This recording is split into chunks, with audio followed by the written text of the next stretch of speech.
Everyone, this is your educator Mansi Gupta. Welcome to ready for study. आज हम class 7th की सामाजिक विज्ञान यानी कि एसएसटी की वर्कशीट करने जा रहे हैं। ये आपकी एसएसटी वर्कशीट नंबर 33 है और इसकी डेट है 3 दिसंबर 2021। ठीक है, आज हम आपकी जो इतिहास की किताब है उसका एक पाठ पढ़ेंगे। चैप्टर नंबर 8 है, पाठ का नाम है ईश्वर से अनुराग। ठीक है, तो देखो हमने पिछली वर्कशीट में भी इसी टॉपिक के बारे में बात की थी। आज हम उसको थोड़ा सा और आगे देखते हैं। दक्षिण भारत में भक्ति का एक नया प्रकार नयनार और अलवार 7वीं से 9वीं शताब्दी के बीच कुछ नए धार्मिक आंदोलनों का प्रादुर्भाव हुआ।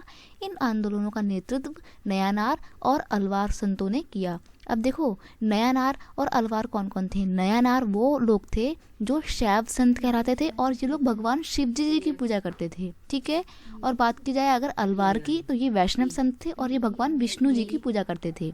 ठीक है, याद रखने के लिए आप ध्यान रखिएगा नयनार। अब नयन से क्या बन रहा है, आंखें, और आंखें किसकी 3 होती हैं, शिव जी की। तो आपको नयनार और अलवार ऐसे याद करना है। ठीक है, ये ट्रिक है छोटी सी। ये संत सभी जातियों के थे। अब देखो हिंदू धर्म में क्या था भाई, जाति वाति बहुत ज़्यादा थी, ऊंची जाति नीची जाति ये बहुत होता था। लेकिन जो अलवार और नयनार संत थे इन्होंने कभी भी जातिगत बंधनों का जो है पालन नहीं किया। ये शिव एवं विष्णु के प्रति सच्चे प्रेम को मुक्ति का मार्ग बताते थे।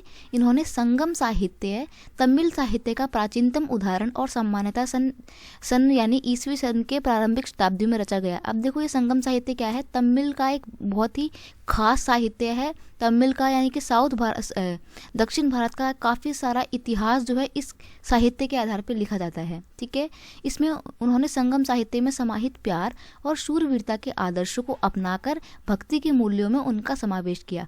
अब देखो ये जो संत थे ना, ये हमेशा प्रेम को बढ़ावा देते थे। ठीक है, नयानार और अलवार घुमक्कड़ साधु संत थे। मतलब ये ऐसे संत थे जो एक जगह टिक्के नहीं रहते थे, बल्कि कभी यहाँ तो दूसरी जगह अगले दिन कहीं और मिलते थे। वे जिस किसी स्थान या गांव या स्थान पे जाते थे वहाँ के स्थानीय देवी देवताओं की प्रशंसा में सुंदर कविताएं रचकर उन्हें संगीतबद्ध करते थे। भक्ति साहित्य के उत्तर से दक्षिण आने के संदर्भ में एक प्रसिद्ध कहावत कही जा सकती है, भक्ति द्रविणी उपजी लाए रामानंद। मतलब जो भक्ति का जो आंदोलन है जो दक्षिण भारत में उपजा था उसको रामानंद जो है वो आगे उत्तर भारत में लेकर आए थे। ठीक है, अर्थात भक्ति का उदय दक्षिण में हुआ एवं उसे रामानंद जो है उत्तर भारत में लेकर आए। अगला है, आप देखो इन दोनों के बीच में थोड़ा सा डिफरेंस बताया जाएगा। नयनार जो थे उनकी कितनी संख्या थी, 63 संख्या थी। और वहीं बात की जाए अगर अलवार की तो इनकी सिर्फ 12 ही संख्या थी। वे भगवान शिव और उनके अवतारों के भक्त थे। मतलब वही ये भगवान शिव जी की पूजा करते थे। और भगवान अलवार जो थे वो कौन थे, वो भगवान विष्णु और उनके संतों के भक्त थे। ठीक है, वे कुम्हार, अस्पृश्य मतलब होता है नीची जाति का जिसको छूना पाप होता है, छुआछूत वाला जो होता है सबसे नीचे तबका, उसको अस्पृश्य बोलते हैं। ठीक है, अस्पृश्य कामगार, किसान, शिकारी, सैनिक, ब्राह्मण और मुखिया जैसी अनेक जातियों में पैदा हुए थे।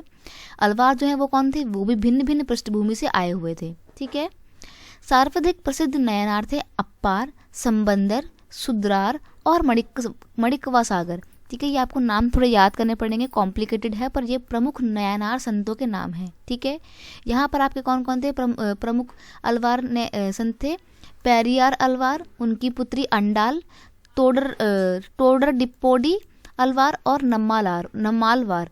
देखो अंडाल जो है ये एक लेडी का नाम है, स्त्री है ये। इनकी जो इमेज है वो आपको आपकी किताब में देखने को भी मिल जाएगी। उनके गीतों के 2 संकलन हैं, तेवरम और तिरुवाचकम। और अलवार संतों की बात की जाए तो उनके गीत किस में लिखे हुए हैं, दिव्य प्रबंधनम नाम का एक किताब है, उसमें संस्कृत भाषा में लिखे हुए हैं। ठीक है, अब यहाँ पर देखो धार्मिक संत जीवनी लेखन संतों की जीवनियाँ लिखना है आपको। 10वीं से 12वीं सदी के बीच चोल और पांड्यन राज्यों ने इन धार्मिक स्थलों पर विशाल मंदिर बनवा दिए जहाँ के संत कवियों ने यात्रा की थी। अब जो अलवार और नयनार संतों ने जहाँ जहाँ यात्रा की राजा महाराजा ने वहीं पे उनके रहने के लिए क्या बना दिए, बड़े बड़े मंदिर बनवा दिए। और मंदिर वो क्यों बनवाते थे, ताकि उनका नाम हो कि भाई हाँ ये राजा बहुत महान है, इसने ये मंदिर बनवाया, ऐसे करके। इस प्रकार भक्ति परंपरा और मंदिर पूजा के बीच गहरे संबंध स्थापित हो गए। यही वह समय था जब उनकी भक्तियों का संकलन तैयार किया गया था। इसके अलावा अलवार और नयनार संतों की धार्मिक जीवनियाँ भी रची गई हैं। आज हम भक्ति परंपरा के इतिहास लेखन में इन जीवनियों का स्रोत के रूप में इस्तेमाल करते हैं। अब देखो, उस टाइम पे अलवार और नयनार जो भी संत हुआ करते थे, उनकी खुद की जो जीवनियाँ हैं वो आज भी मिलती हैं, और उन्हीं जीवनियों के बेस पे हम लोग जो है इनका भक्ति संतों का इतिहास लिखते हैं। अब यहाँ पर आपको थोड़ा सा खुद का काम दिया हुआ है। जो आपको खुद से करना है वो ये है कि अपनी पाठ्य पुस्तक हमारा अतीत भाग 2 में दी गई मणिक व सागर की रचना का अध्ययन करें एवं बताएं कि इसमें कवि ने भगवान के साथ अपने संबंध का कैसा वर्णन किया है। तो ये तो क्या करना है, आपको खुद से करना है, अपनी बुक खोलनी है, बुक में पढ़ना है मणिक सागर के साथ भगवान का कैसा संबंध था। ठीक है, अब यहाँ पे आपको कुछ क्वेश्चन आंसर दिए हुए हैं। पहला क्वेश्चन है, भक्ति का उदय दक्षिण भारत में हुआ था। तो भक्ति आपको बताना है कि सही है या गलत है। तो बताइए, भक्ति का उदय दक्षिण भारत में हुआ था? तो ये बिल्कुल सही है, उनका दक्षिण भारत में ही उदय हुआ था। नया नार की संख्या 12 थी, तो ये गलत है, क्योंकि 12 संख्या तो अलवार की थी, है ना। नया नार की संख्या 63 थी। ठीक है, ये लिखो, यहाँ पे लिखा हुआ है।